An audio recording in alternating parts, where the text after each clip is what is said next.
Welcome back, everyone, to Inklings Behind the Scenes. This is J.S. Bray with Mr. Bray Labs. So today we are going to kind of change some things up. Over this time of this podcast, folks have seen us go from a small little subscriber count to a very not so small, over 100,000 subscribers. But the thing is, we've been talking about getting together and creating this kids show. And basically what I want to do is focus more on having a once a week stream with more updates, bigger updates. And so we're going to be working specifically on the pilot episode. Last episode I talked about how I was using AI to assist with idea generation. So what we're going to be doing in this episode, I'm going to show you sort of a secret sauce, or the way that I work when it comes to developing shot lists for your storyboards. So what I use a lot of different presentation tools, a lot of different presentation softwares, but one of my favorite one is Keynotes, and then my second favorite is PowerPoint. And today I specifically will be using PowerPoint, and there's some nuances to it that actually makes it somewhat superior to Keynotes. Not always the design superior, but the collaborative features I really like. And overall, PowerPoint is a ubiquitous tool, so if you don't know it, you should know it. And that's really what I want you to kind of become comfortable with. So if you are watching this instead of listening to this episode, you're going to benefit more, but I will do the best I can to describe what's happening. So Inklings, we are working on what we're calling Season 0. So Cody and I have mapped out all 6 episodes. Some of them are more in depth than others, and they're going to be largely just short episodes. But this is a full episode of the script, and this is actually how you'll be seeing us develop a lot more content. So after you sort of watch this process, it's just going to come. It's going to start happening fast now. You're going to start seeing major updates a week. And then before you know it, you'll have animatics and so forth. So just to give you a frame of what to expect in this episode, we are going to talk about taking a master shot list. So that's what I've been working on the entire week. I put together a master shot list for the pilot episode. If you had the opportunity to read for one of our voice actors, you've read the pilot. For those who are interested in the pilot, you can go back into the stream. I'm not even sure exactly where it is, but we've created a pilot for this series. We actually have a lot of scripts, but this is the one I want to work on the most because it introduces all the characters. It has all the flavor that I want folks to see. I also showed how we were developing in the previous episode a comic strip at the same time as we're developing the storyboards. It's kind of a fun little one tree, two fruits sort of opportunity. So what we have is we take a script, and I'm going to show you real quick. This is largely to show you we have a script. So Cody and I wrote the pilot. I would say we wrote the pilot quite some time ago, and the one that's the most popular version, I'd say, because scripts are always evolving, is the one that we gave to the voice actors back in spring. And now we're looking fall. It's quite some time later. These things take time, especially when you kind of, the process takes time. Maybe after this is done, we'll even get into more meat of why it takes so long to get some of this stuff out there. Sometimes it's ideas, sometimes it's ideas take a while to come to fruition, and sometimes things change. Sometimes circumstances change, talent moves on, or you have to find the right talent. So we have a script, we have the pilot for Inklings, and the pilot itself is about 20 pages. So in scripts, the typical format is a minute a page. So each page, you get a minute.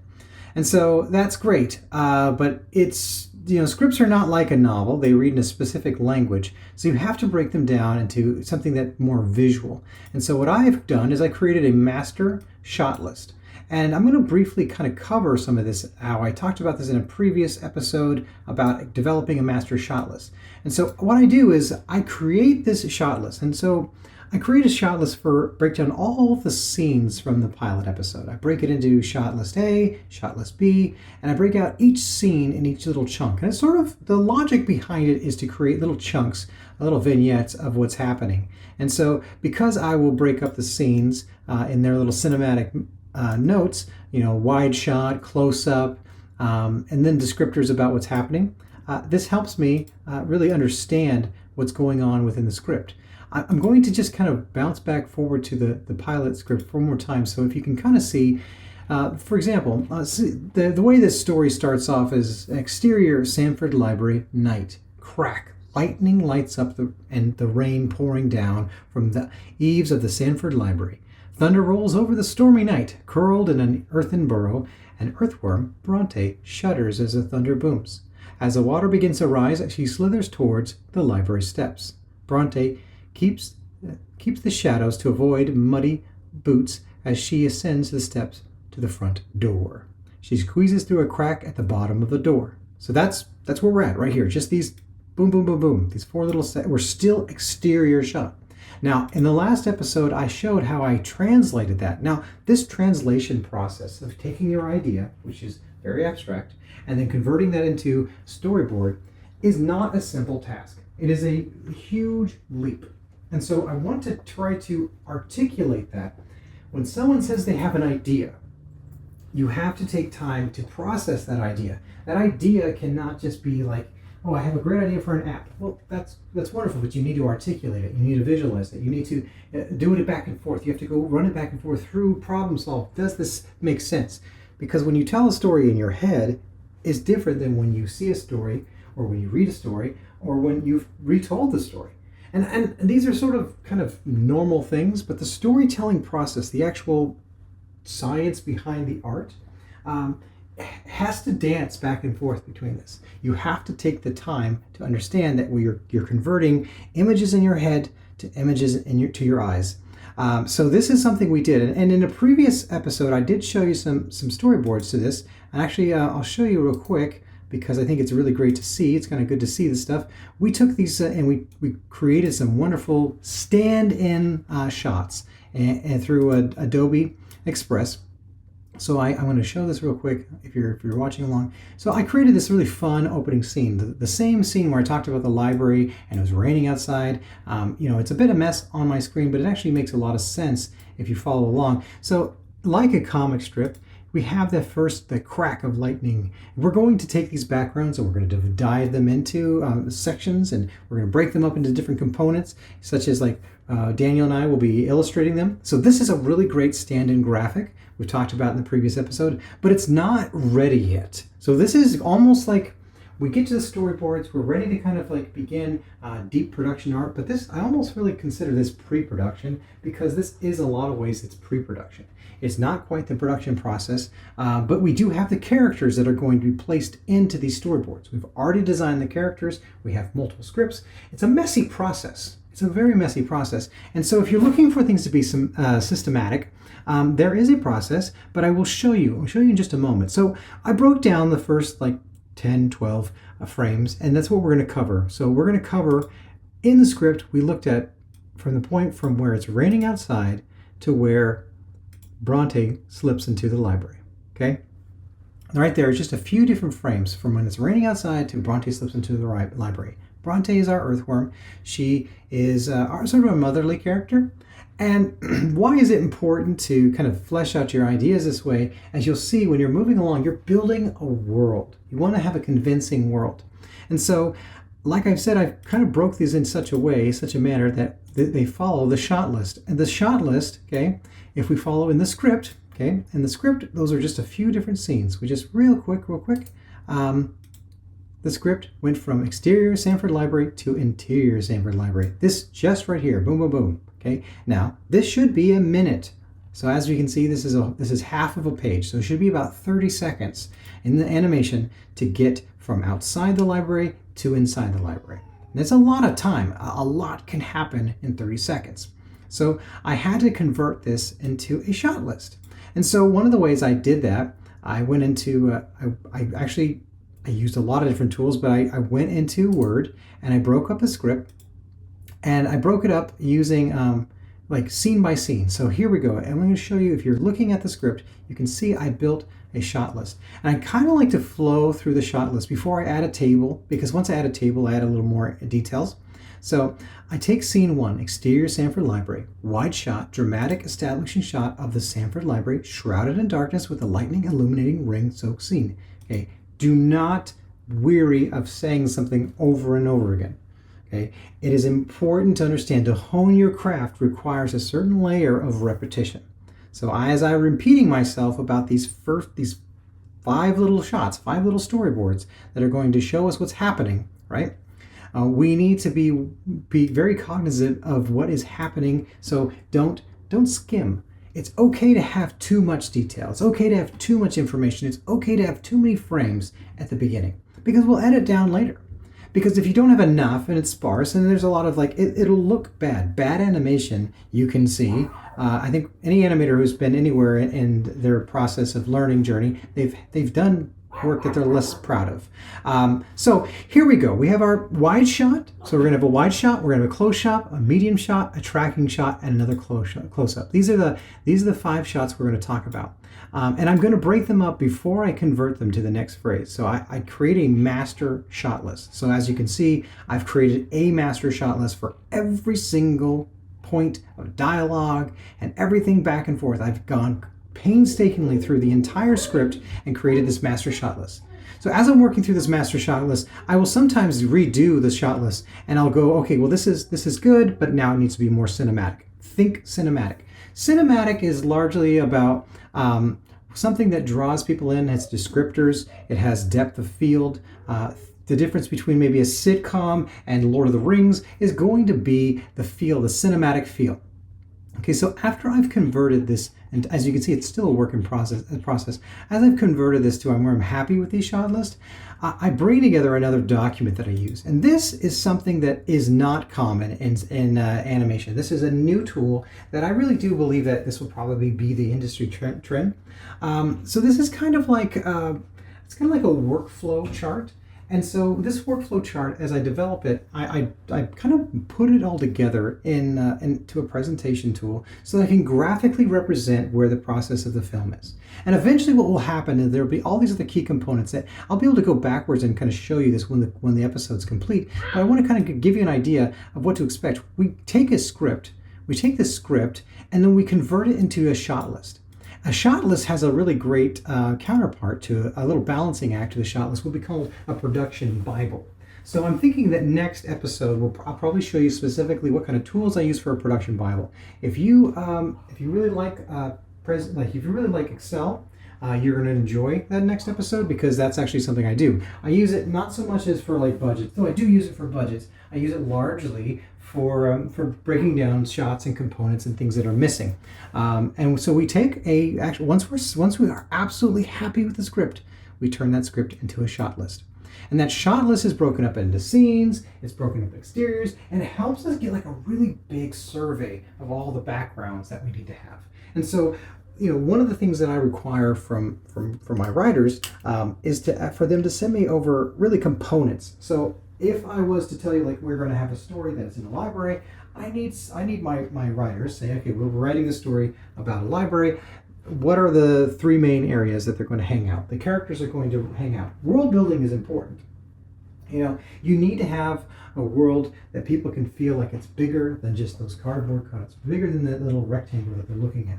And that is something I just want to kind of gather this. It's very important to consider this, because when you build that world, you want it to feel immersive. We don't want the characters to feel like they don't belong. And we want them to feel like they live there. And eventually you kind of melt away your previous feelings of where you are. You're no longer in your living room or in the back of your pickup on a lunch break, or hanging outside, at some, wherever you're at. You're not no longer where you're at. You're inside the story, right? And to bring people inside the story, we need to have a really rock solid scene. And so I take that shot list, I break the shot list into the production Bible, which is something we're going to cover next time. It's something that kind of goes back and forth. I create this kind of master workflow, and from here, this master workflow kind of helps me articulate my idea. It's something that I'm a very much a visual thinker. And so I take the shot list and I will convert it. It'll have a little sister project called a production Bible, which we will cover next time. And hopefully I've beat that to nauseam with you. But what does a shot list do? A shot list will be converted to storyboards. Now, a storyboard is going to have certain things that are going to be basically components to those storyboards.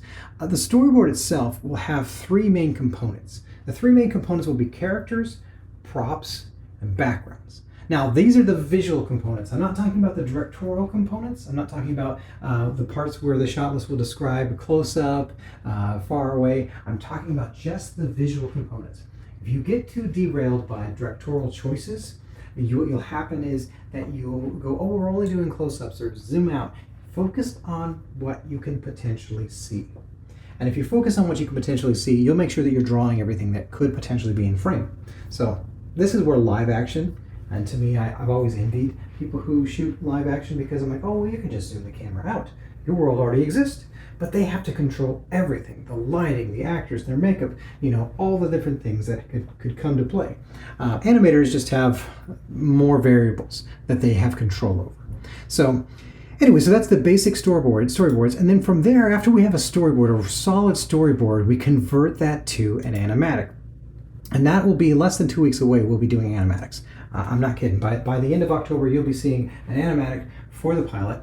And that will be the same process. That will be even faster, because the pilot is much longer than season 0. Actually, season 0 is probably going to be a little bit longer than the pilot, but altogether, all 6 scripts are about 3 minutes a pop. It actually will probably be very close to the same length of the pilot. So when you see this done, you'll see, oh, it moves really fast. And things move fast once you have a clear idea. It's sort of like when you know exactly where you want to drive, you don't need to look up the map. You can just get on the road and go. But if you're constantly asking for directions or firing up an app, it takes longer. So that's the beauty thing, is the more we kind of create a pathway, the faster it moves. So like I said, the storyboards have these 3 basic visual components.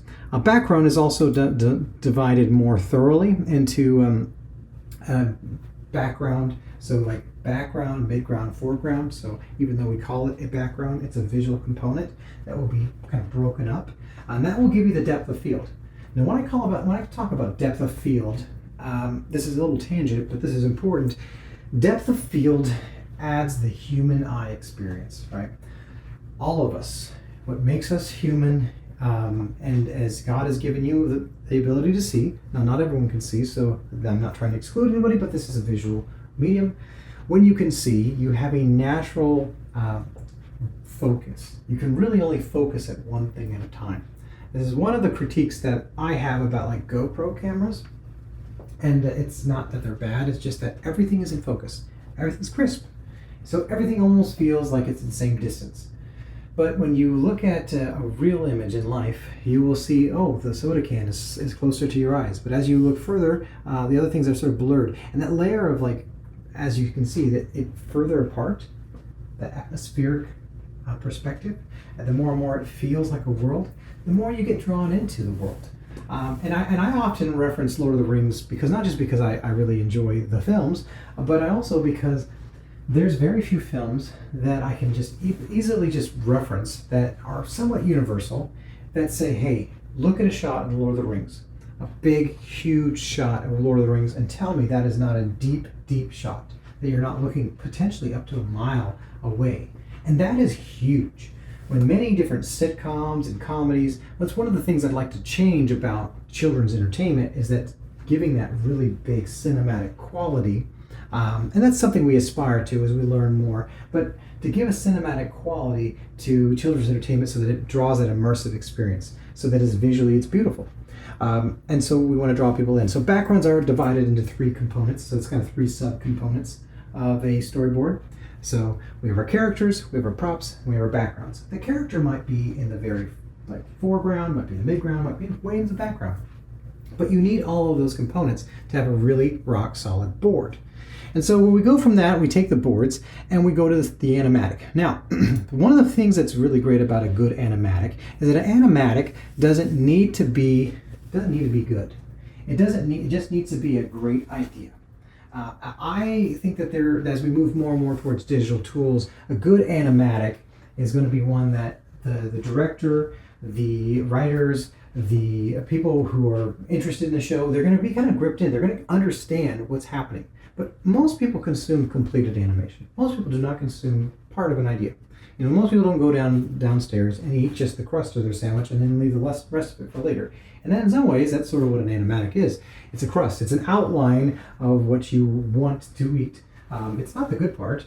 It's the part that, but it's necessary to kind of build one. And basically, what an animatic, its components are going to be rough storyboards and a rough audio. And so, I've kind of given you a quick and dirty overlook of what you're about to see, but overall, that's something I want to get across. I've broken this up into this little workflow to shot list, and we have our Inklings pilot and our storyboards. This is what you're going to see. And I'm going to be like converting these shot lists right here. What you'll see is basically a reference to this. So I've taken the image that is the background, right? I've taken the image from the previous slide. Let's go back up here. So I've taken this image here and I've grabbed, one moment. I grab our little Bronte character and I can just copy and paste it into our little board. And what you'll see is a completed storyboard. Oops. I'm making some mess right here. I'm going to paste it inside, and that's the cool thing about PowerPoint. You can kind of go from work, once you've kind of made a good PowerPoint, you can kind of copy and paste your little components until you get what you like.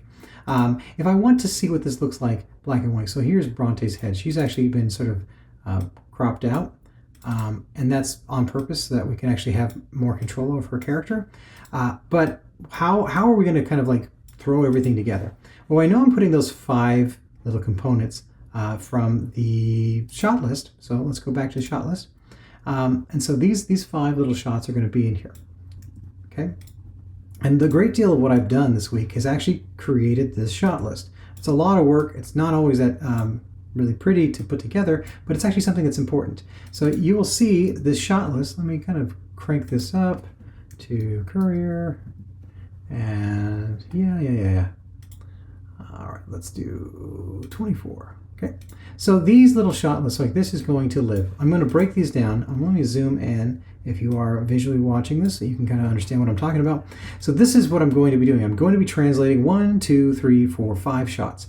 I'm actually going to cut this episode off right now because I think that it's enough that you kind of get the idea of the process happening. What you'll be seeing next week is this fleshed out. So that's basically where we're at. I've created a workflow. The workflow is how I'm converting this script into shots. And I've taken the shots. I've shown you what the components are going to be. I've showed you last week, I've showed you a nice real visual representation of the storyboards. But come next week, you will see a shot list. Every single shot that I've already written down, placed next to a rough storyboard. Now these are rough storyboards. They're not ready for production yet. When they go to production, that's when Daniel and I will convert these into real life as sketches. That's why it's important to move fast, and production has its own process. So we're going to create every single little component here we're going to be able to animate. But right now we just need a good placeholder. And so this is what you'll see. You'll see a frame that's completed, and that's what we're going to do. So I hope that this has been informative to you. This is how we're changing the stream. The Inkling stream is going to just be about once a week. I'm going to try to do by end of the week if I have time, possibly middle of the week. It really just kind of boils down to it. I'm still going to do some interviews as well, but largely what I'm focusing on with Inklings behind the scenes is going to be once a week. Just a one big update at a time because I want to kind of show bigger updates. But we're still having lots of content coming your way. We have a lot of fun stuff coming up, a lot of little animations, a lot of little things that go together. But I want you to see progress. I do want to say that some of the things have changed about our callbacks. We actually had to kind of postpone the callbacks for our voice actors just because some things have changed. But we will hopefully be doing an announcement for that. If you are on our newsletter, please sign up now because I want to do a free newsletter. That's actually was my goal, was to create a free newsletter. And I think that's largely something I would like to keep it free or close to free. But one of the things is right now is that I'm actually thinking that it might be easier to convert our current newsletter over to our website. That's not a huge deal, but I just wanted to let folks know that if they're interested in seeing how Inklings book club is evolving, my goal is, Lord willing, this coming week is actually going to convert it. We put it on Substack, and we were able to move about 400 of our thousands of subscribers over, but it really became sort of a mess to keep up with because Substack is wonderful. It really is, but it doesn't allow us to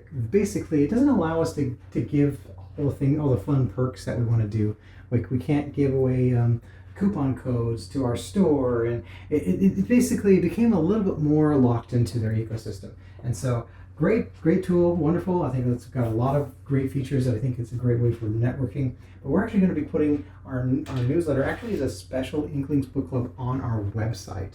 And so I think that'll be much cooler. I think you'll be able to have more of a community amongst yourselves as much as you Inklings book fans, and we'll also be able to do more contests more fluidly. And so, and when someone actually manages that, especially on our team, I won't feel like I'm failing you because I feel so bad when I can't get back to somebody. I lose the email and it's gone. This will be a lot easier for me to keep up with you folks, you wonderful, wonderful folks. So I thank you so much for being a part of our community. I thank you so much for your love and support of Inklings. Thank you for watching us as we make animation history. And we're excited. So as we're building this pilot out and mapping out all 6 episodes of season 0, yes, please just tune in. We'll be tuning in once a week, share what we're doing. If you have any suggestions, ideas, if you want to be a part of our podcast, because we're still doing interviews with folks. We're just focusing primarily for anything that's specifically on the mainstream for Inklings is going to be production updates. So thank you again, and I hope you all have a blessed day.